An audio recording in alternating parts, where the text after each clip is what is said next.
What's up? Welcome back to Nowstalgia. Dave here with a review of Paul Thomas Anderson's 10th film, One Battle After Another. This crime thriller stars Leonardo DiCaprio, Sean Penn, and Chase Infinity, among many other great actors. And yeah, this is by far the biggest film PTA has ever made, certainly his highest budget, and notably only his second film really set in modern times in the 21st century following Punch Drunk Love. And I'm really happy to say that One Battle After Another absolutely rocks. This movie is tremendous on so many levels. Paul Thomas Anderson's One Battle After Another is one of the best movies in recent years, and it surprised me for how much it really blows your face off right from the jump. This is an epic movie with massive scale and scope, unlike anything PTA's ever done. The film has so many modern and prescient cultural and societal themes at its very core, while still being this energetic and propulsive and layered with plot movie. The film is just a blast to watch and also warrants so much introspection and deeper thought about what's going on as you're seeing it. Leonardo DiCaprio, unsurprisingly, tremendous once again as a former revolutionary now trying to take care of his young daughter, who's played by Chase Infinity, a relative newcomer who really holds the screen well in her biggest role to date. Sean Penn as Colonel Lockjaw, easily giving his best late career role. I mean, I don't even know what you compare to this in terms of late period Sean Penn. He's incredible as this really intense colonel who has a very specific mission in mind. Ultimately, it's a movie about just sequence after sequence. It really never lets off the gas, and I was just really impressed with how the film doesn't really hold your hand. At the moment, for me, it's One Battle After Another and Sinners as the best films of the year. Obviously, we're getting into the fall season. We'll see what other great films come out. Obviously, a lot of stuff out of the festivals with a lot of acclaim. But this really, I think, stands up as a essential work and impressive for Paul Thomas Anderson's filmography. Of course, this is his 10th film, and you think about, his best works, right? I think of his big three of There Will Be Blood, Boogie Nights, and The Master, and those are all, to me, 5 out of 5 films. One Battle After Another, to me, is also a 5 out of 5 film, and I think for me, I'd probably have like There Will Be Blood kind of hovering above the rest, but then I'd have One Battle in a tier with those other two. I'd have this above Phantom Thread. And his previous film from 2021, Licorice Pizza, a movie I really liked, I thought also had an impressive amount of scale to it. Of course, a throwback film. That film is really a hang compared to this, right? One Battle After Another has so much plot. There's so much to communicate, so much ground to cover, and boy do we, right? The budget is very easy to see on screen. And yeah, what a capstone, right? Obviously, Paul Thomas Anderson, he's still in his mid-50s. He's not that old yet, but this is, I think, just really cool in the sense that it's like this is his first time with that big budget, right? And this is his first time doing something super modern, and this is what it is. It's just very impressive. And shout out Warner Brothers too about the absolutely spectacular year that they've had, and whether One Battle After Another makes its money back or not, I couldn't care less. I'm kind of putting this in the same boat as Bong Joon-ho's Mickey 17 for Warner Brothers, right? Where you have a, master filmmaker auteur with a big budget doing an original thing. That's super cool. And I know Mickey 17 is adapted from a book.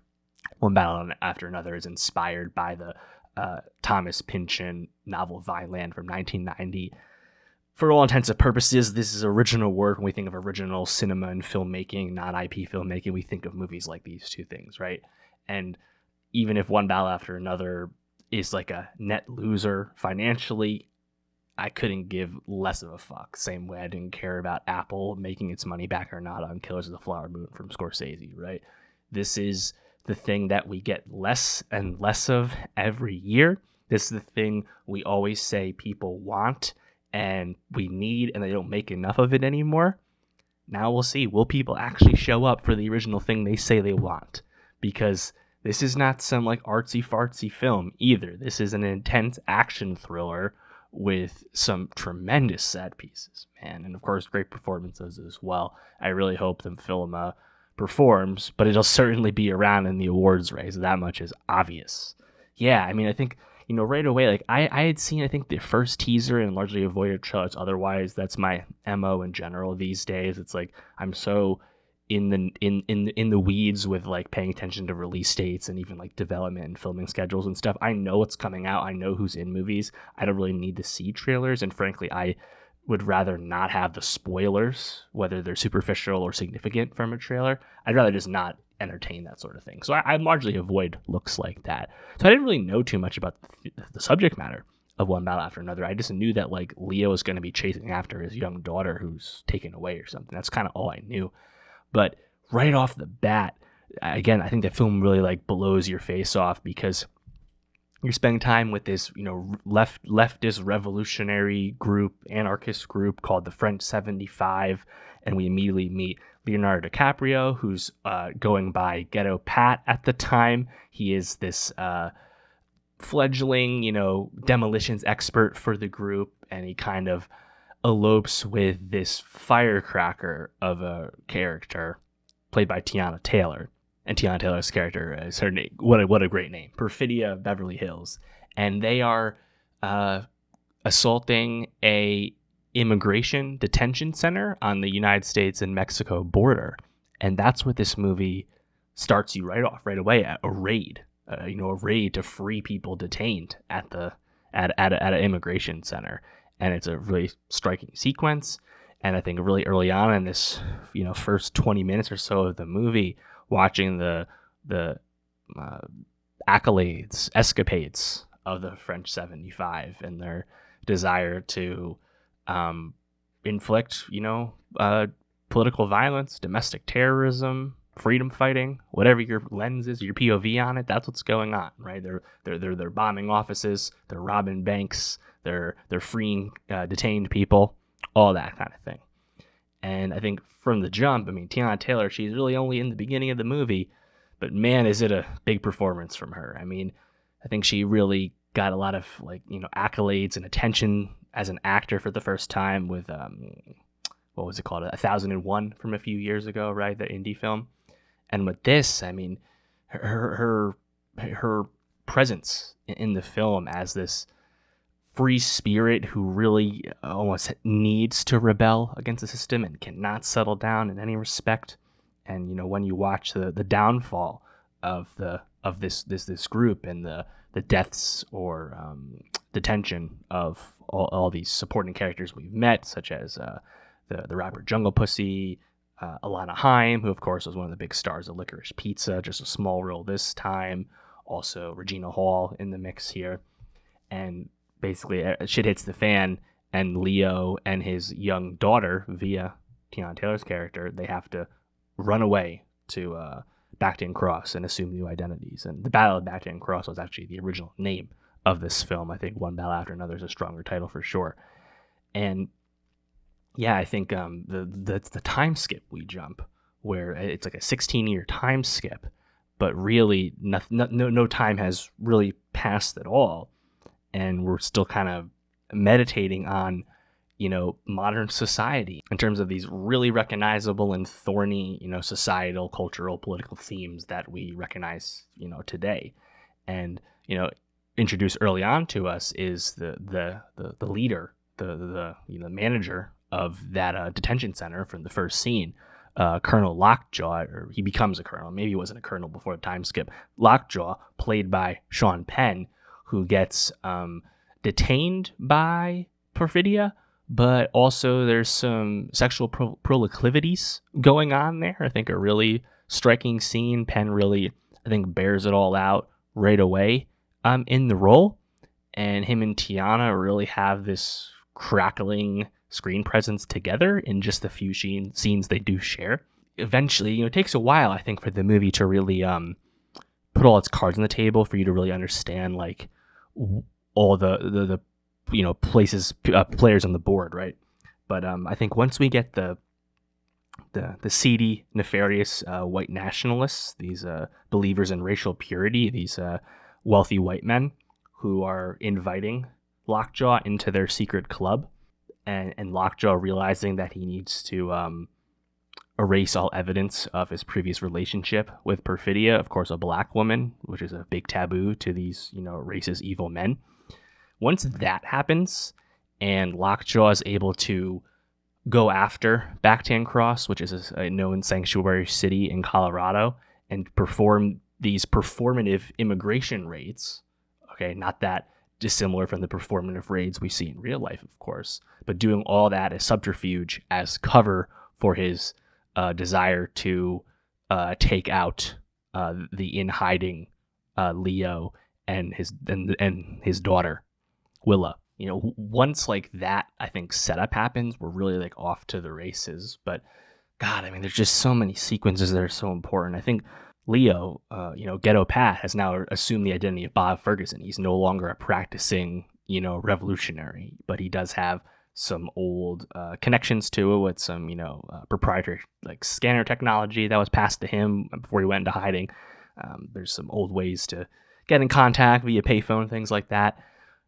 I think it's a really fun role for DiCaprio because he's playing kind of like a burnout at this point, a guy who has been in hiding for so long that he's openly acknowledged that he's kind of descended into drug and alcohol abuse, and rotted his brain, and it leads itself to, I think, a lot of humor. There's a lot of stuff that like is serious subject matter or fucked up stuff, right? Like I think the white nationalists, the gang of Saint Nick, whatever their name is, like they're played for buffoons at the same time as being really scary and evil people, right?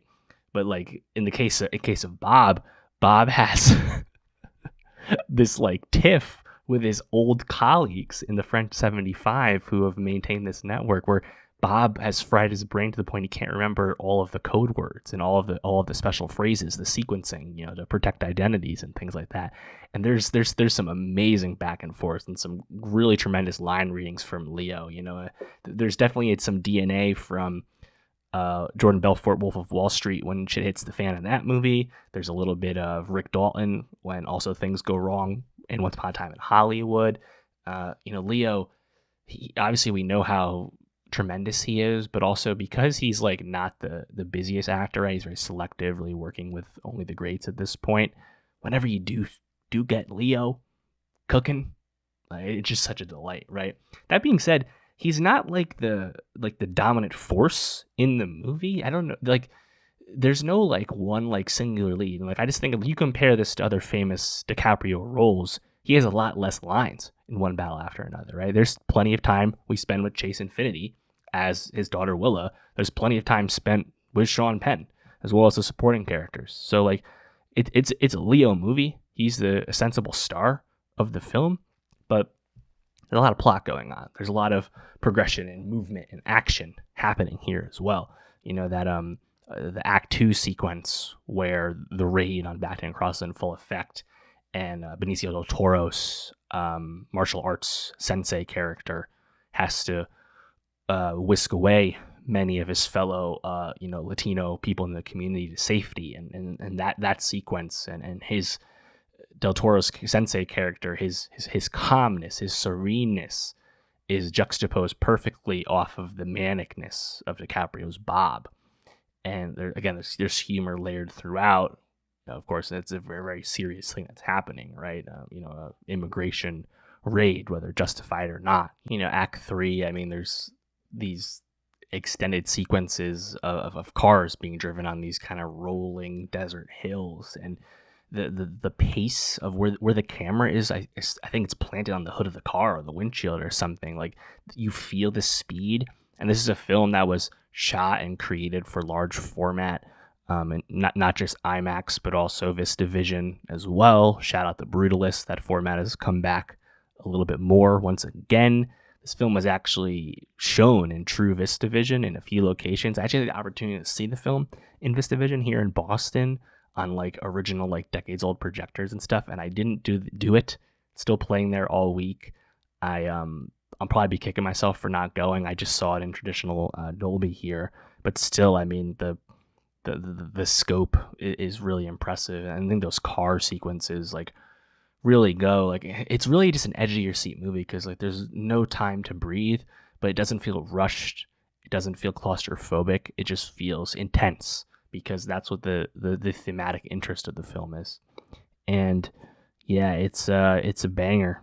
It's just a straight up banger, man. I think it's worth another watch for sure for me, just because there's a lot to it, you know.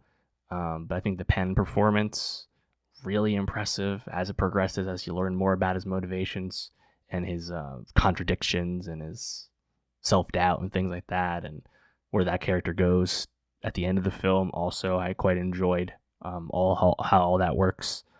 There's a scene at a nunnery, a monastery of some kind, whatever. That was quite enjoyable. But yeah, it's a film that I think has like a lot of like things to just kind of pick at, whether it's a modern lens, whether it's a filmmaking lens, whether it's the performance side of things. You have a Johnny Greenwood score here. Like there's just so many like impressive components, and it's still entertaining and propulsive the entire time. Just a knockout film. So again, rooting for its box office success. I'm certain of its Academy Award success, Oscar success to follow. I'm not sure how many more films can come out this year that will, pass this. Looking forward to seeing Sentimental Value. Looking forward to seeing No Other Choice. But there's only a few, I think, true contenders. So we'll see. Let me know, though, what did you think of One Battle After Another? What did you like most about this movie? There's so many ways to answer that question. Tell me what jumped out to you. And for more movie reviews, subscribe. And I'll see you next time.